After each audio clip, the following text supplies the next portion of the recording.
Right now, I do think it's a good time to interrupt this, sordid commiseration with a good video that I wanted to bring up and resurface on the internet. The marvelous Ollie G is going to be in the house. This is one of the highlights, I think, of the entire Ollie G character. A famous interview with none other than Noam Chomsky. I thought it would be cool. We're about 10 days away from the new Borat 2. Ollie G, obviously the character that predated Borat and Sacha Baron Cohen's rise. This was his first big character that people knew. So yeah, if we can pull that clip up, I think it would be fun.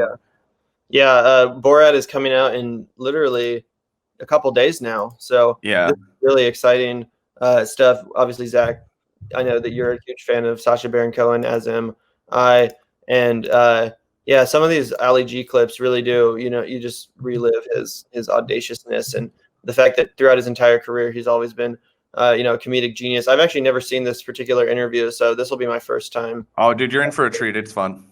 Let's check it out. Booyakasha. Check this. I was with none other than my main man, Professor Noam Chomsky. And he's going to explain about language. Why is studying language important? Language is the core property that basically defines human beings. So when animals chat to each other, does them talk in language? Well, it's more or less a matter of definition. I mean, every organism has some means of communication, including insects. How many words does you know? Well, normally humans by maturity have. We're 30 seconds in, and Noam Chomsky already has no more patience. What is some of them? I think he's actually taking this pretty well. He's at least giving some pretty good answers. He's trying to think of a reasonable response. Oh yeah, no, I just meant from this point forward. Yeah. All the ones we're using. For real. Me know loads of words: parachute, photograph. If you count them up, it'll be in the. Spaghetti, you count them up, it'll be in the tens of thousands. Camera. Yeah. My 4-year-old cousin Sanjeev, he's got a Bangladeshi mum, but his dad come from Staines, represent West Side. Does you think he'll grow up speaking both languages? It varies among people. So if a person speaks 2 languages, you call them bilingual. Many languages, you call it multilingual. So what you were saying to me, cousin may grow up bilingual? In normal circumstances, he will. But Professor, ain't it wrong to say just because he might be able to speak 2 languages that he will be into ladies and also into boys? I don't understand. There's no connection. You were saying he's going to be bi. There's no connection at all. I mean, whether he ends up liking boys or girls or chemistry. He's going to grow up to be bi, and I don't think that's fair. You saying that bilingual means having 2 languages. It has nothing to do with bi in the sense that you're thinking of. Bilingual means having 2 languages. It has nothing to do with being bisexual. But how would you like it if I called you bilingual? I'd love it if I were bilingual. I'd love it if I were multilingual. If I had many different languages, I'd be a richer person. What's multilingual? Is that if having many languages? No. Multilingual means not multi, means many. Because my nan's boyfriend, Derek, he always tell my nan that he is cunnilingual. How many languages does that mean him speak? Again, let me say, each of us speak many different languages. Why don't you create a new language where instead of the word bread, you add something like methylop or methla or lafina? You can or do for it. a table, call it plella. Or no, plella would be better for dog. But you can do it if you like, and nobody will pay the slightest attention to you because it would be a waste of time. But you could earn a lot of money. No, you wouldn't, because nobody would pay the slightest attention since it's a waste of time. Yo, so check it out. You reserve the words of my main man. Now listen up, be well clever like him, and start speaking proper. Respect. Okay. Big up yourself. Safe. Yeah.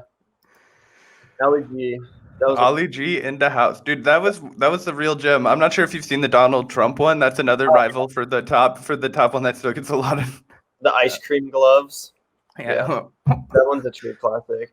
Me idea is gloves. So, yeah. On my hands or whatever. Yeah, he's such a genius, and I just can't imagine, keeping my face straight, keeping He never breaks. in front of like someone like Noam Chomsky, who's like a genius. Dude, when he goes into the bisexual thing, I'm like, how do you do this to Noam Chomsky right now?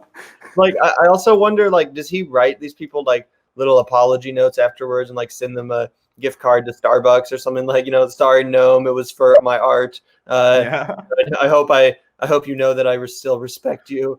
I mean, because that's what I would do. I hope someone like Noam Chomsky would understand the humor in it and get it. But goddamn, he also is just such a fucking like intellectual that his mind has to just be on like such a whole nother plane. I know, yeah. I think that's what it is. Like a lot of times, like I remember watching Noam Chomsky. Like people, a lot of times when they like he's been doing so many interviews for just about for so many different outlets right now. But that he went on this show and the dudes were just like, Noam Chomsky, like, what do you do to like wind down? Do you watch The Simpsons? Do you watch Rick and Morty? Like, what do you do to like unplug? And he was just like, Ask me a question about foreign policy. Let's talk about the end of the world. We need to get back to denuclearization and the climate. And like he was just like, we could have invited him on last night to talk Texas Chainsaw Massacre with us. I'm sure he could have, contributed to that discussion. But yeah, it kind of reminds me when Bernie Sanders was interviewed by Sacha in the Who Is America series. It's very similar. Bernie just kind of, he kind of does his best to indulge the, stupidity and like try to take it as seriously as he can. But by the end, it's just yeah, I was proud of Noam Chomsky. I thought he was going to make it. When I first saw that video, I was like, oh, this is going to be bad because Noam Chomsky's not going to have any patience for it. And he like gave him a couple of chances, but by the end, he was just like, this is. Yeah, he's had some great interviews like this. And the best ones are when he just interviews someone who's real old and really out of there, or not really old necessarily, but just totally doesn't understand, the culture that he's referencing, like someone that sees the Ali G character and that's just so out of their, realm that it kind of disarms them and makes them act in a, weird and kind of. Yeah, or the Borat character, or even the Bruno character, which I'm less of a fan of.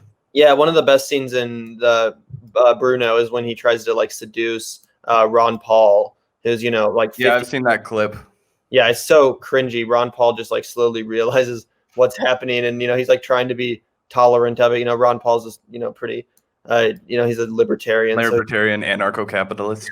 He's not like one of these super homophobic Republicans, and that's kind of the bit of Bruno is trying to get homophobic people to expose their bigotry.